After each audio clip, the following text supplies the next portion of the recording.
Rompiendo el silencio. Bien, tenemos a don Juan Diego Castro en la línea telefónica y también nos está haciendo el gran honor de llegar por acá el señor magistrado de la Sala Tercera, el señor, pase adelante mi amigo, don José Manuel Arroyo. Don Juan Diego, muy buenas noches, gracias por compartir con nosotros, por hacernos el honor de llamarnos y hablar de este tema, ¿verdad? Bastante polémico, como es el análisis y el estudio que ustedes hacen, donde gran cantidad de denuncias aparentemente no son procesadas, la ley no se está aplicando y obviamente que un país en un conflicto social de inseguridad total. Así que quisiéramos que nos hablara un poquito. Muy buenas noches, don Juan Diego. Muy buenas noches, don Marvin, estoy a sus órdenes. Don Juan Diego, ¿en qué se basa el estudio? ¿Qué es lo que puede estar fallando? Doña Laura, usted lo decía inclusive en las noticias, bueno, ha tenido mucho tiempo para empezar a pensar en cómo solucionar el problema de la delincuencia, no se está aplicando la ley, algunos jueces tienen algún criterio diferente a otros y tenemos números importantísimos, por ejemplo, que ustedes destacan, 231.178 personas fueron víctimas de algún delito y solo el 4.9% recibieron castigo. En el año 98, 246 denuncias por día, en el 2009, 663, es la tasa más alta de la historia judicial, como usted bien lo dice. Y en 12 años de vigencia del Código Procesal Penal y Ley de Reorganización del Ministerio Público se han presentado 1.546.898 denuncias y esto es lo que más nos asombra. Las condenas representan un 3% y las sentencias un 5%. Háblenos un poquito de todo eso porque realmente ha generado bastante escándalo en nuestro país. La idea del impunómetro no es generar escándalo ni mucho menos. El impunómetro es un trabajo que venimos haciendo en Jurisis Victimología desde hace 5 años, analizando el nefasto impacto del Código Procesal Penal redactado por el señor magistrado José Manuel Arroyo, el señor magistrado Luis Paulino Mora y el señor exfiscal general Francisco Dalanese. Cuando podamos escribir la historia procesal de Costa Rica, este código quedará marcado con claridad como una de las peores leyes y motores fundamentales de la impunidad en este país. El Código Procesal Penal ha sido tan malo y tan mal redactado y sus consecuencias han sido tales que han tenido ahora que inventarse una ley de apelaciones que va a provocar el colapso del sistema penal costarricense cuando dentro de pocos meses todos los condenados empiecen a cuestionar los fallos. El Código Procesal Penal lo que ha representado es ni más ni menos el desprecio profundo de los derechos de las víctimas. A las víctimas se les sigue tratando en este país y desde 1998, a pesar de la oportunidad que tuvieron estos señores de la Corte de hacer una buena ley, como los invitados de piedra en el proceso penal. Pequeñas reformas se lograron en la legislatura anterior, pero el caos es tan grande en la Administración de Justicia Penal, en el Ministerio Público y en la Policía Judicial, con inventos tan absurdos como la dirección funcional de la policía, cuando hay anécdotas que son absolutamente ridículas, de fiscales recién nombrados sin ninguna experiencia, como por ejemplo cuando apareció el cadáver de la chiquita Katia Vanessa asesinada por un tipo que era la segunda vez que mataba a una niña, la fiscal a cargo de esa investigación echó de la escena del sitio ni más ni menos que al director del OIJ, don Jorge Rojas. Pero vamos con las pruebas al caso.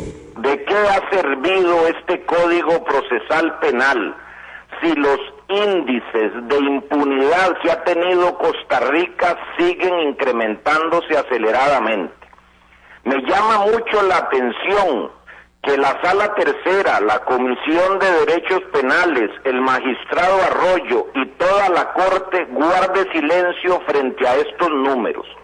Qué bueno que se abre una oportunidad para poder decirle al país con números en la mano y con claridad qué es lo que está pasando. ¿Cuánto nos cuesta a los costarricenses la administración de justicia penal que de cada 100 ladrones deja 98 sin que les pase nada, que de cada 100 violadores deja 88 que les pase nada, que de cada 100 homicidas hay 60 a los que no les pasa nada.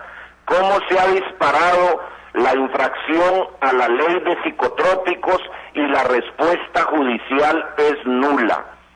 Yo creo que los políticos del Poder Judicial, como el licenciado Arroyo, que tiene una larga carrera política como magistrado, no solo debe rendir cuentas en el año judicial, sino que tiene que hablar claro y decirle a los costarricenses qué es lo que está pasando allá adentro. Porque para los señores magistrados, con carro con vidrios polarizados, con nueva caseta de guardas que les cuiden la entrada del garaje, con protección permanente en los edificios en que trabajan, es muy sencillo decir que hay que estar velando por el ultragarantismo. Pero también le lanzo ya al magistrado Arroyo una pregunta en público y se la voy a poner por escrito mañana para que le llegue a su escritorio. Don José Manuel, ¿qué ha hecho usted con el sucio negocio de las consultorías en el Poder Judicial? Don José Manuel, usted sabe que desde hace años hay funcionarios del Poder Judicial que cobran consultorías en el extranjero, como por ejemplo el doctor Chirino, uno de sus candidatos para ser magistrado de la Sala Tercera, y que la Corte no ha hecho nada, y que este señor dijo en una comisión legislativa que él no tenía ni siquiera por qué declarar los miles de dólares que se ganaba en el extranjero porque no tenía que tributarlos en Costa Rica. ¿Qué ha hecho usted, don José Manuel, para que se investigue este chorizo de las consultorías que muchos altos funcionarios de la Corte están haciendo? ¿Por qué el señor Dalanese no investigó las consultorías? ¿O es que es lícito que un funcionario judicial salga del país con permisitos y vacaciones ganando dedicación exclusiva? ¿Qué es lo que pasa? ¿Qué es lo que pasa con el partido abolicionista del Poder Judicial, que se ha enriquecido con consultorías, sumiendo a las víctimas costarricenses a la voluntad del AMPA? Ahí están los números. Que la discusión se abra y que también quienes están en el Poder Judicial den la cara y le digan a los costarricenses en qué se gastan tantos miles de millones de colones, mientras unos pocos hacen consultorías y nadie los toca, porque son las vacas sagradas del Poder Judicial. Ya va siendo hora de que la gente en este país sepa lo que pasa allá adentro. Allí están los números. Realmente el pueblo costarricense tiene que saber que se desperdician sus recursos para alcahuetear a un montón de atorrantes, pero mientras no se dé el ejemplo dentro de la Corte, cortando por lo sano, señalando quiénes son esos que salen a escondidas a hacer consultorías, quiénes son esos ahora que hay llamadas a los políticos para que la gente que ha escogido el magistrado Arroyo sea quien va a ir de magistrada. Que por qué se escogen así a los magistrados suplentes, por qué no se democratiza la administración de justicia penal y se defiende como corresponde a la sociedad costarricense y a las víctimas de este país. No hay que perseguir nada más a los poderosos, no hay que perseguir nada más a los corruptos, hay que señalar y perseguir también a los asesinos, a los violadores y a los ladrones que tienen a este pueblo en vilo, poniendo las víctimas todos los días, porque no todos los costarricenses tienen un chofer, un carro con vidrios polarizados y guardas en todas las entradas de sus oficinas. Ahí están los números, don Marvin, ahí están las estadísticas, ahí está la prueba de que la administración de justicia está colapsada y que el verticalismo y el favoritismo y la argolla que se enriquece en la Corte con consultorías tiene que salir y dar la cara. Don Juan Diego, bueno, lamentablemente don José Manuel Arroyo hizo abandono de la cabina. Apenas mencionó usted el nombre de él, se levantó y salió y se fue. No sé si nos está escuchando, probablemente sí nos escucha desde su vehículo y en cualquier momento también le damos la oportunidad para que él se refiera al tema. Usted le ha lanzado preguntas importantes que obviamente nos hubiese interesado muchísimo poder haber escuchado. Yo a él le dije que usted iba a participar vía telefónica y pues vino y se presentó, pero al escuchar tal vez lo que usted manifestaba, en algo le molestó y se levantó y se retiró. El 22-22-40-42 en el que está don Juan Diego, y el 22-22-6630 es en el que podría don José Manuel Arroyo pues llamarnos para que también pueda referirse a los cuestionamientos que hace el licenciado Juan Diego Castro. Don Juan Diego, doña Laura ha venido insistiendo y bueno, estuvo muy inmersa en estos temas, y decía que bueno, ella venía a entrarle de lleno al problema de la inseguridad ciudadana en el país, nombró al señor José María Tijerino en este puesto tan importante, y don José María dice que las expectativas se están llenando, que hoy se graduaron 700 policías y que las cosas van en avanzada, que están dándole una lucha fuerte a Lampa. ¿Qué opina usted de todo eso? Eso es una falta de seriedad. Doña Laura se lanzó a la candidatura presidencial guindando una medalla en su solapa de 15 años de experiencia y de ser una experta en seguridad ciudadana. Así fue hace 4 años. El señor Arias Sánchez, que nos dijo que tenía 1000 capitanes para el buque de la patria. No quedó ni un marinero.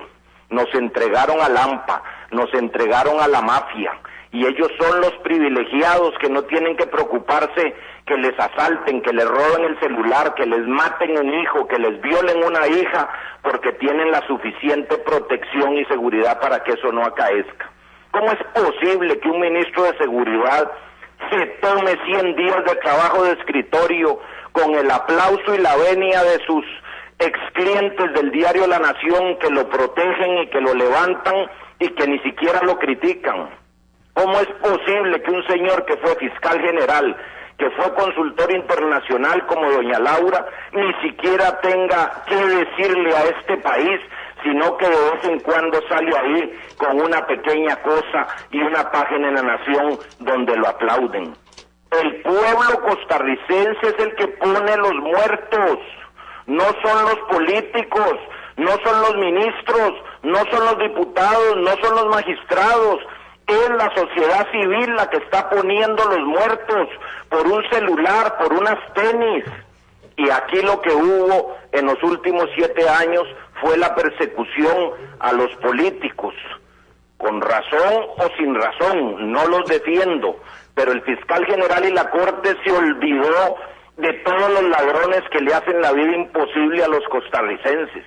Con ese cuentico de las medidas alternativas y de la prisión preventiva y todos los huequitos y trucos que hay para que nadie vaya a la cárcel, el país hoy está en manos de Lampa. Y no es posible que los señores magistrados se sigan quedando callados, que tengan la entereza de salir a la prensa y de discutir y de explicarle por qué 95 de cada 100 delincuentes que son denunciados en este país se mueren de risa.